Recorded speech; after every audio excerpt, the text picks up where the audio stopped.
Hey guys, another week of the Trans Am.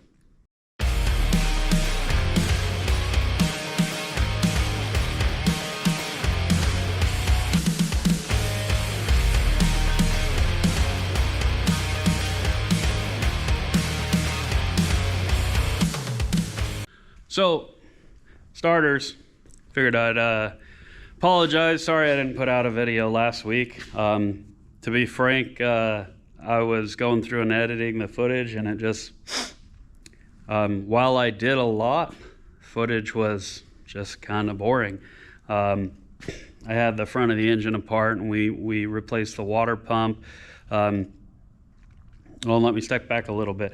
The whole reason we started was we took it out for a drive, and the thermostat clearly wasn't opening. So we needed to change out the thermostat, and then with the condition the coolant was in and everything, and with also doing belts, and I kind of tore the front of the engine apart a little bit. I'll put a little bit of that footage in, but we'll pop the hood real quick.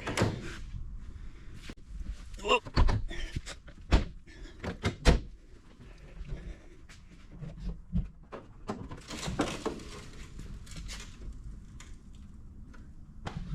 Anyways, so I kind of had to replace all the belts.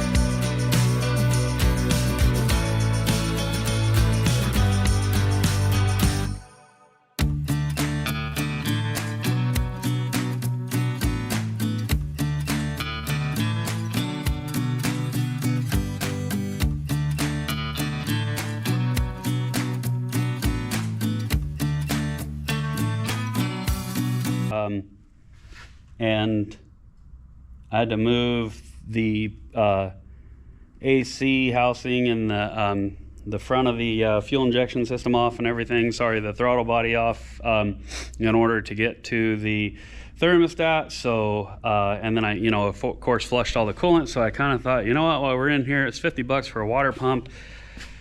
I think I'm going to go ahead and do that. And I noticed after I got it off, the old water pump had a it turned smooth, and it had kind of a little rough spot, so it's a good thing that we did it, I think. It didn't appear to be leaking. I mainly just decided to do it because when you're talking, antifreeze, $20 a gallon, a few gallons, and if I had to dump everything again, it's worth it in the long run. So anyways, we ended up changing out, putting a new water pump on. You can see it right there, painted her black. And then replace the thermostat. I did clean this up best I could, but had quite a bit of corrosion on it. So, but regardless, it's got a new thermostat on. I flushed the whole system. The coolant in this thing was gross. And then also, I found out that it had a bagged soft plug. So, hey guys, I just thought I'd show you real quick. Hopefully you can see it, but right there, we definitely have a soft plug leak. And then looks to me like it's probably not the rear main seal, but the bottom of the oil pan, there's definitely leakage there. But because you don't see anything on the flywheel or up at the back of the crank, it's all right there at the base of the seal. That just kind of tells me that it's an oil pan gasket. Pulled the starter out, the exhaust down and everything, got that soft plug knocked out of there and got a new soft plug put in its place. So, side note, finally gave her a bath because she was gross. So, makes it a little bit nicer to work on. So with that said, there's a few things we still need to do. So it seems to have fluctuating fuel pressure, which may or may not be the fuel pump. I got to do a little bit more testing, but I suspect that it's probably the fuel pressure regulator, which is right here, if you can see that. Here, let's grab a light.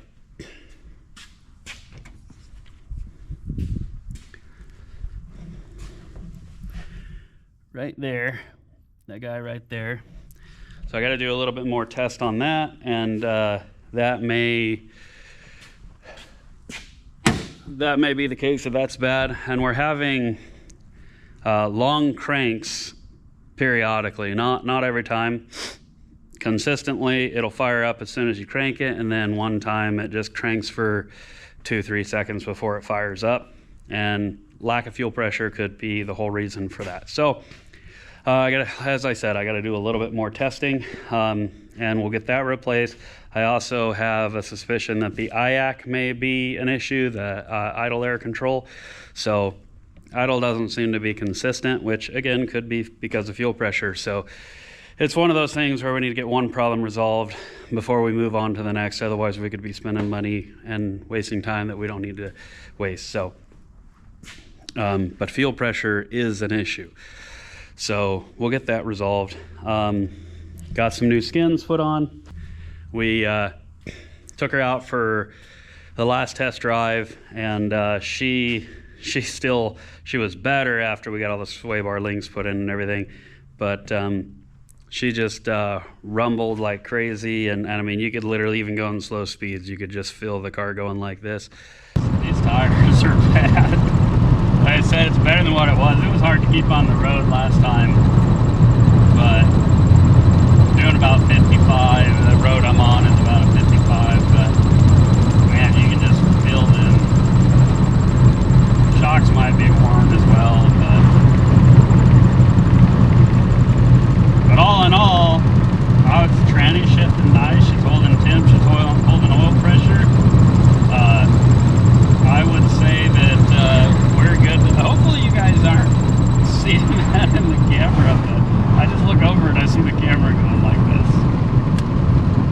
this. So yeah, we got a hold of the owner, got new tires put on, and she just sells down the road now.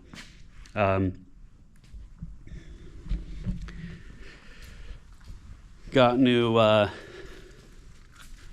sorry, wrong pocket. Oh no, I left them in the car because it's in the shop and it doesn't matter.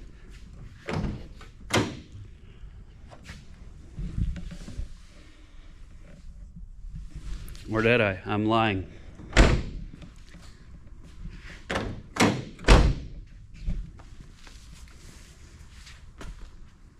don't know where I put the keys. There they are. They're in my pocket. Hiding. We'll set you up here real quick.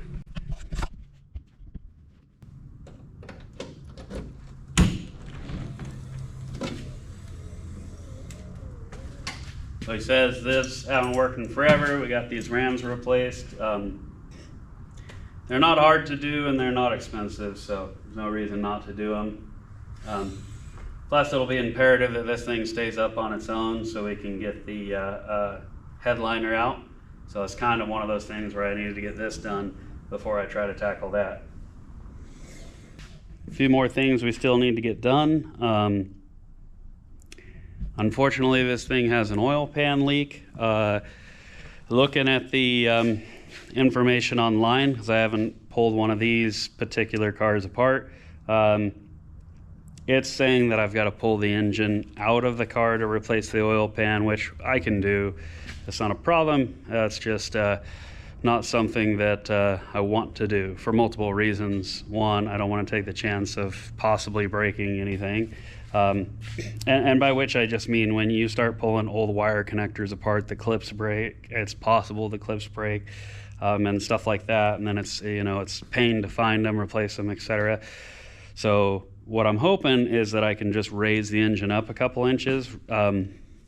Regardless, we'll get it taken care of. But that's something that is going to be done here in the near future. And then, as I mentioned,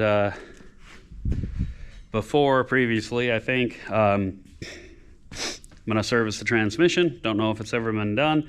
The fluid looks all right, but it is a little darker. It's not fresh red, so we're just gonna do it. Sorry, I itched all of a sudden. So we're just gonna go ahead and do it. That way it's fresh and good to go for the owner when he gets it back. But all in all, I think it's coming along nicely. Well guys, I think we finally might have a successful test drive. 43, 44, she's riding nice and smooth. No vibrations, no rumbles, no swaying, no nothing. Just gliding right down the road.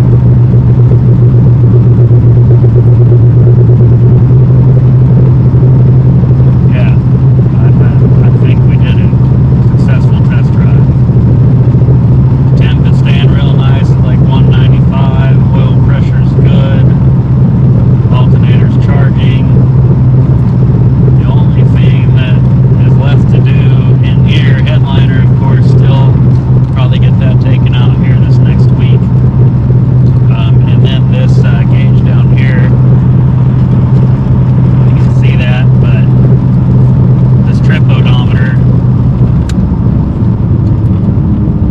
that sometimes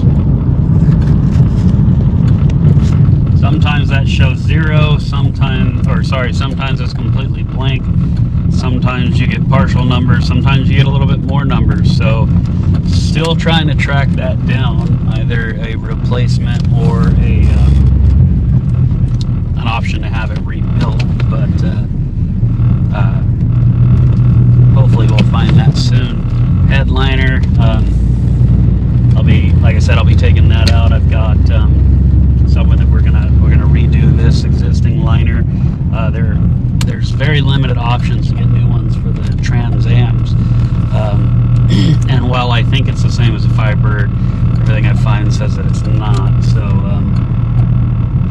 and I think mostly it comes down to color options and whatnot. But regardless, I got a shop that says that they can repair this even if the cardboard has got a crease in it or